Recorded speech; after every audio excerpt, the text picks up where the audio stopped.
Welcome back to the Athlete's Edge podcast. On today's episode, we're talking about misappropriated load. I heard Darren Burgess and Jason Webber speaking about it the other day, and I thought it's probably a good topic to cover.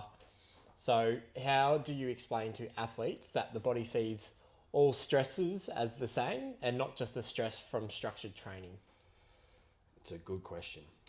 So your body doesn't care what you call it. Stress is stress. So whether that's gym work, school sport, light run, swim, it just knows load, and that's load on, endocrine system, nervous system, your muscular system, your cardiovascular system, respiratory system. So whether that's a flash run, a game of basketball, it all still counts. So even studying late, working a job, poor sleep, that all adds up to stress. I think athletes will think recovery means doing something easy, but that doesn't always mean it's restorative. So we're looking at how do we post-stress get the body back to baseline and ideally above, so that we're getting better from what we're doing, not just going downhill and getting worse. If you never let your system switch off, you're not recovering, you're just going to keep building fatigue on top of more fatigue. And eventually, it's going to show up in your performance or lack of performance. So knowing what gives you energy and then what can take energy away is, I think, a big skill that everyone needs, not just athletes. How you handle stress and how you perform at your best depends on your ability to handle that. And so what kind of signs do you typically see when an athlete's sort of total load and total stress is too high? Well, you don't need to be injured to be overloaded. So I think that's a common myth. You'll start seeing flat performances. So your things, sprints, jumps, your lifts will feel a bit more sluggish. Your fresh days get less and less. So you're just getting that constant fatigue kind of state, constantly sore, tired, you're going to struggle with motivation as a result. You can start to feel run down and even get sick a bit easier. So colds and flus start to pop up a bit more frequently. Having said that, your outputs might stay the same, but you have to try twice as hard to get it, which ironically just creates more fatigue. That motivation, that desire to keep working hard then gets harder again. We can put it down to mental weakness, but it's really a physical overload and a poor load management issue. So they're trying hard, but they're not adapting. You can't fill a cup that's already full, and that's when the fatigue wins. So what separates the athletes who consistently improve from those who constantly get banged up or tired or overloaded? I think the best don't train just harder, they train smarter as well. So they know when to push and when to pull back, which I think is a big skill. Off the back of that, they plan their week really well with intention, not emotion. So it's not doing things because they feel like it. They're doing things because they know they have to, or not doing things because they know they have to. In that plan, they're treating their recovery just like their training. So it's put in the program so they know where it fits and why. The best are very good at chasing quality, not quantity. So I guess they make sessions count a lot better. They're not just doing it and ticking them off and just doing more of things that aren't really helping them. They're really consistent because they understand that consistency protects them, but it also builds rhythm, which allows you to be more consistent, which protects you even more. So ironically, that in itself is a big skill that really helps them. Within their schedule, because they're planning, they've high days, but then they're low days, which is where their other stuff can fit in around that. So they can have a bit of an outlet. They can have recovery and skill sessions and stuff in and around it. So then overall, they're just better at managing their stress. As a result, they stay healthy longer. So then they can keep, again, being consistent. Because for me, it's effort, but effort multiplied by consistency is what gives them the results. And if you're not being smart with your training, it's impossible to be consistent. And so can you share an example of an athlete who you might have coached in all your years of coaching, who's sort of done all the right things, your speed sessions, gym sessions, all the things that we value, but structured their week either wrong or fell into the trap of misappropriated load where they've taken on some new stimulus that probably doesn't contribute towards the goal? Yeah, there's, without thinking of any like specific person, I can think of probably two groups of people.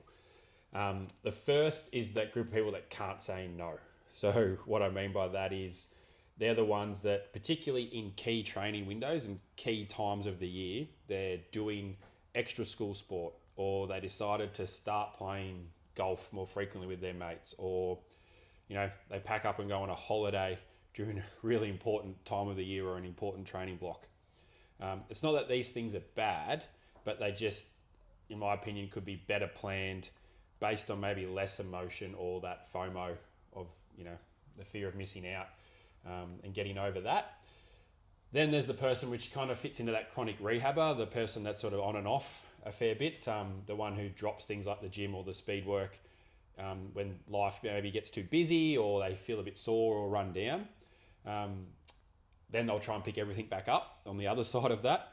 So as a result, they kind of constantly in this state of deload, feel a bit better, start back up, but jump back into too much, gets really sore again. So they think, oh crap, I've got to stop. So then they stop. So they're always doing these big waves of highs and lows. It's the reason why they get sore and fatigued, ironically, because they're not consistent. I've always found the best time to train is when you are busy, because if you can do it then, you can do it when you're less busy, and then in those times you can really get after it. So it becomes a great time to go. You've been consistent through hard times.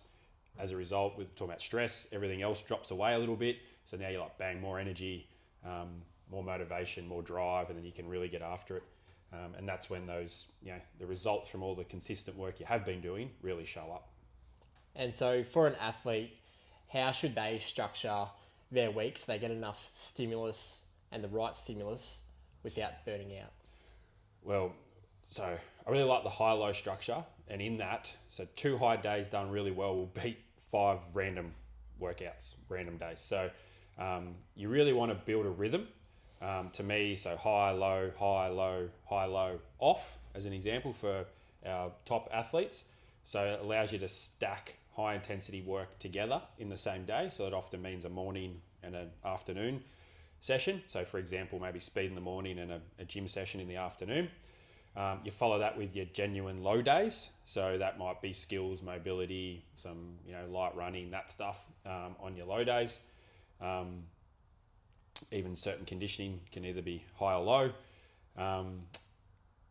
The low days gives you a chance the system to wash out a bit of that fatigue, so then your high days can be really good quality and your low days give you a chance to recover. Somewhere on that weekend usually will be an off day where you can completely reset, turn the switch off. So it's not about doing more, it's about making the right sessions count. And if you spread your sessions across every day, and this is like, well, I'm going to do footy Tuesday, so I'll do gym Wednesday. The problem with that is now you're going to have load, moderate to high load every day. So again, we're talking about the body only knows load as load. So if you're not compacting it here and then giving yourself a full day's of low intensity work where you can actually have it off, then the body doesn't get that chance to recover. And then what happens is, like we're talking about, you start to see that your effort will drop, you know, fatigue builds, and then, you know, all this training you're doing is not getting you anywhere. And so I know we've kind of talked about it a fair bit in the past, but what's one myth about recovery or extra sessions you wish every athlete would stop believing? More doesn't make you better. Better timing does. So I think athletes think that just doing more, or the more they do, the faster they'll improve. But basic laws of physiology, the body doesn't just reward effort, it rewards the adaptation. So it's the training doesn't get you better, it's how you recover from that training, that response to that training. So yes, there's a bit of a dose response early on, that's pretty low. The more highly trained you are, the more dose you need. But it's how you adapt, how you give yourself time to adapt, the way in which you structure your training and all those sort of things in and around that is what really matters. And that's what we mean by timing. So it's matching, you know, recovery and rest in and around things like intensity and volume with our training, but how we get that right is what essentially will give athletes the best result. And every athlete's different, so they've got to start to understand these things. The analogy I really like is training is like music. So it's the space between the notes that makes music different, makes it really good. So it's not just one continuous note, it's how you put those notes together, how you create the spaces in between, that essentially makes a song. And so to wrap things up for this episode, what's probably a main takeaway or two that you want athletes and parents to sort of walk away with from this episode?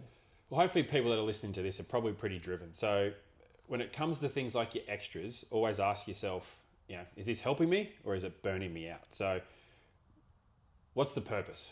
Why am I doing what I'm doing? If you can't answer that, then you probably shouldn't be doing it. And whether that's training, recovery, or an exercise outside of your sport, whether that's learning a musical instrument, you don't get better from the session itself. You get better from how you recover from it. So I think to know where it fits and why you're doing it is really important. That allows you to have a better structure. It allows you to buy into it, which will mean you work harder, you're going to work smarter. And I think just being clear on, which I'm not being very clear right now, just being very clear on why you're doing something. Whereas we're in the gym, we're asking,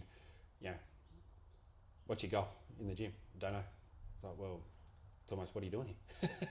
Like, if you can't answer, and that's the gym, let alone all these other things people are doing and recovery plans and this stuff. So the best athletes we've come across are so clear on what they've got to do, why they do it, and that doesn't matter if you're 25 or if you're 12. We see that consistently across the board. So understanding why you're doing things, how it helps you, where it fits into your schedule, that would be the biggest takeaway. That even if all you do from this is you go away and you start to question it and go, okay, I need to understand it. Start asking us better questions because you're trying to learn from it and know where things fit.